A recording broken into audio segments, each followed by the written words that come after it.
Hi, I'm Aaron and I'm in the kitchen, and today I am making a super moist and delicious lemon pound cake. Let's get into it. The first thing I need to do is zest my lemons. So we have some pretty lemons, got them straight out of the grocery store, matching my plate today, and we're gonna zest 3 tablespoons of lemon. What does that actually mean? 2 lemons. When you are using a microplane to zest your lemons, make sure that when you're zesting, you do not get to the white flesh. That part is very bitter. You're just getting the outer layer. You're just getting the outer layer, that yellow bit. But when you start to get into the white, if you wonder why you have a lemon dessert or something, cocktails even, and it goes really, really sour, it's because you got some of the white flesh in there. So just be careful and pay attention.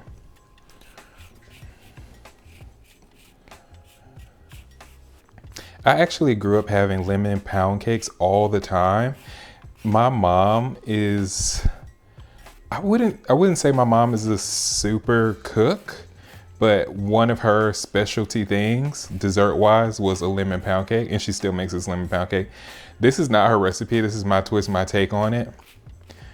But I am very excited to share this. It feels very nostalgic to be making a lemon pound cake.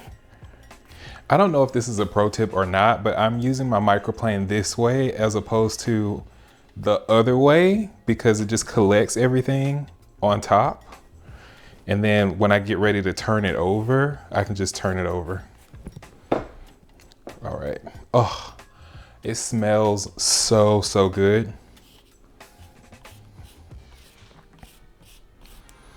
I am doing this first because I want to rub this lemon zest in the sugar to have a lemon sugar. And you're gonna see, but I'm gonna rub the sugar and the lemon zest together in my hands to get the oil on the lemon zest to release into the sugar, and it's gonna look like wet sand consistency. And that's how you know it's ready. Do you have to rub this in your hands? Absolutely not. If you have a food processor, you can easily just pulse this in the food processor to get the same effect. Especially if you have like a sensory thing and you don't like things touching your hands, or have like if you have a sensory thing, then food processor. If you don't have a food processor, use gloves. Or just skip the step, you know? You don't necessarily have to rub it in, but it really does give you that explosive lemon flavor from beginning to end. So I will not be skipping this step. And I don't have any kind of sensory issue, so I'm going to play with the sugar. All right, all in.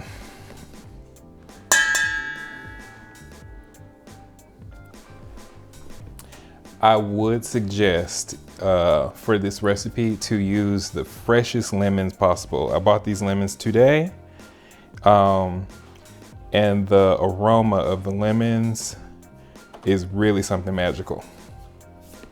Okay, now scale. Going in with 100 grams of sugar.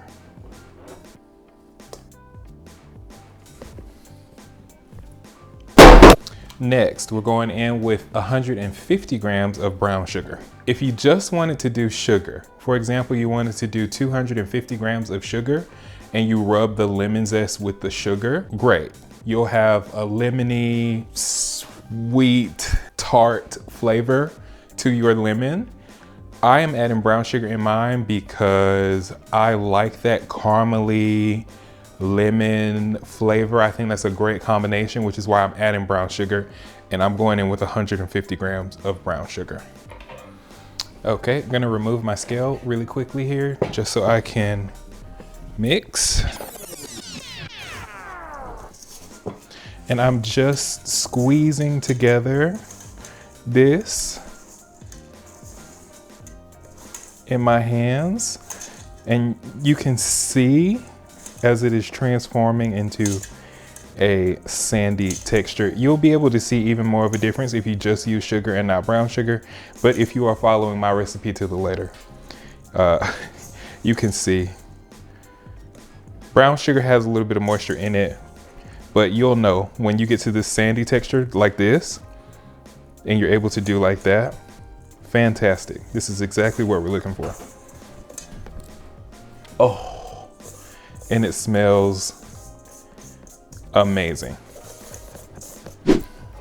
All right, back to our scale for the rest of our ingredients. You know what? I have my butter out already. Why not do a little bit of reverse creaming and go ahead and cream my butter. I am using cold butter and go ahead and cream my butter. In this, I'm feeling brave and adventurous, especially after the hummingbird cake video where I used cold butter and cold cream cheese in the frosting. So I feel like using cold butter today. It's not ice cold, but it is cold enough. So I'm gonna cream that and then I'll go in with the rest of my ingredients on the scale. Do not mix your ingredients on your scale. All right, just gonna stab a little bit here and go. Trying to be careful.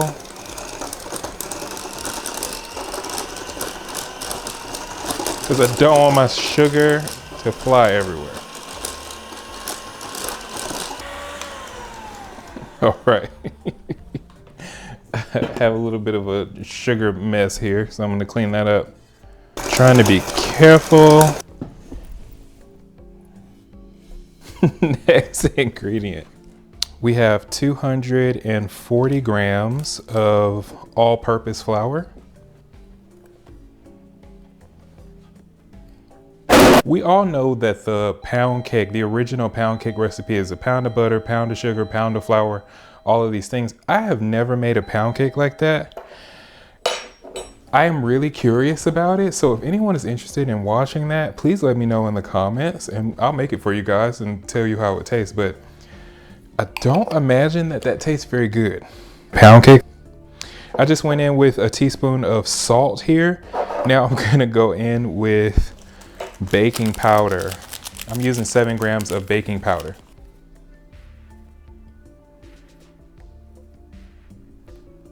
Going in with 120 milliliters of whole milk.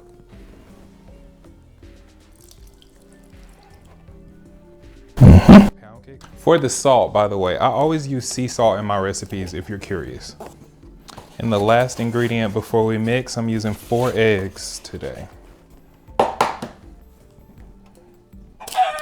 I rarely ever crack my eggs in a separate bowl, but today I'm cracking in a separate bowl.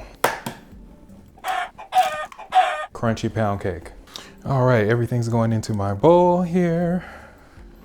At this point, you can preheat your oven to 175 degrees Celsius or 350 degrees Fahrenheit. Y'all know I'm tempted to add maple syrup to this, right? Maybe, just for an extra bit of deliciousness. For an extra bit of deliciousness, I'm using strong maple syrup or dark maple syrup. And I'm gonna use 80 milliliters. Now is the time to transfer everything into my bundt pan. But do not forget to spray your bundt pan because that would be a very, very sad day if you don't. I'm using a silicone mold today because I have had quite a few of my bundt cakes crack on me and I don't want to be sad today. So I am using a silicone mold and I'm just going to make sure that I get this last little bit of flour from around the edges of my bowl and we pour.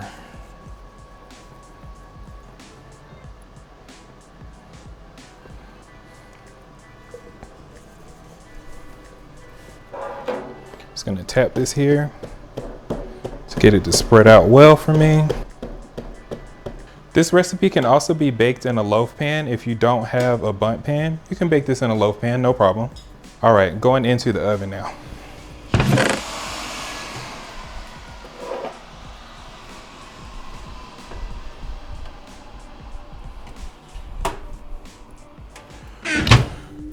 And this will cook in our oven for 1 hour.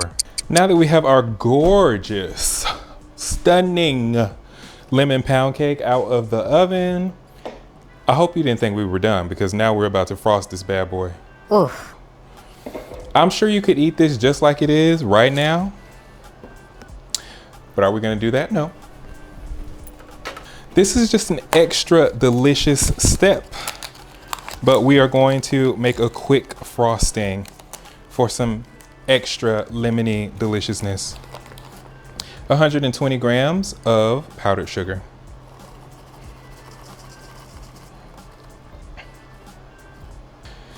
Next, 2 teaspoons of whole milk.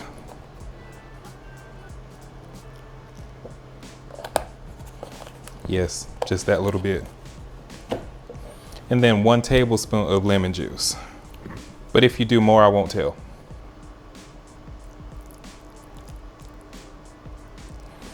All right, just that little bit.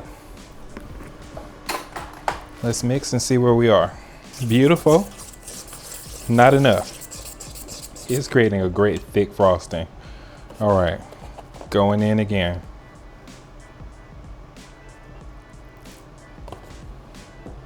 A little bit more.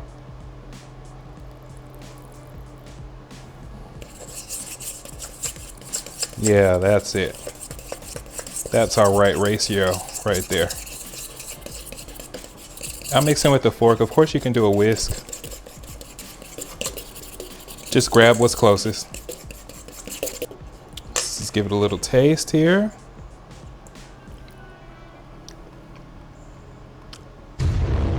Oh my God. That's good.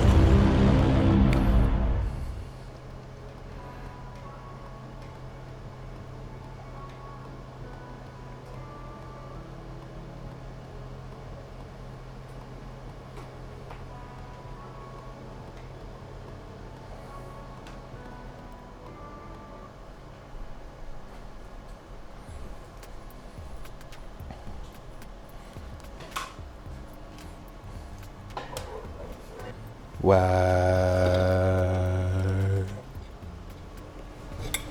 Ow. I just burnt myself. That didn't feel nice. It looks delicious, but it also looks kind of funny. Nasty. Nasty man. Yeah, I passed out like 4 times, but... Oh my God.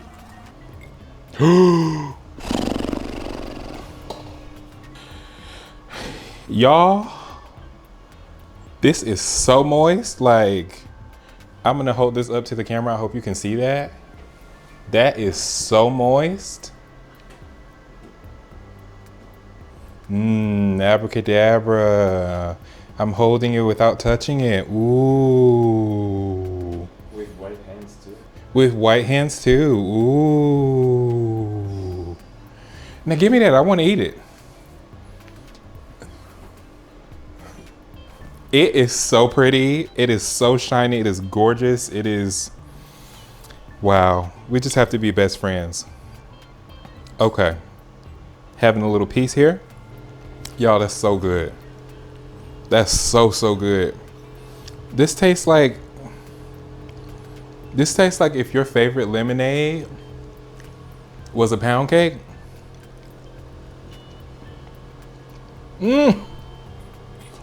Okay.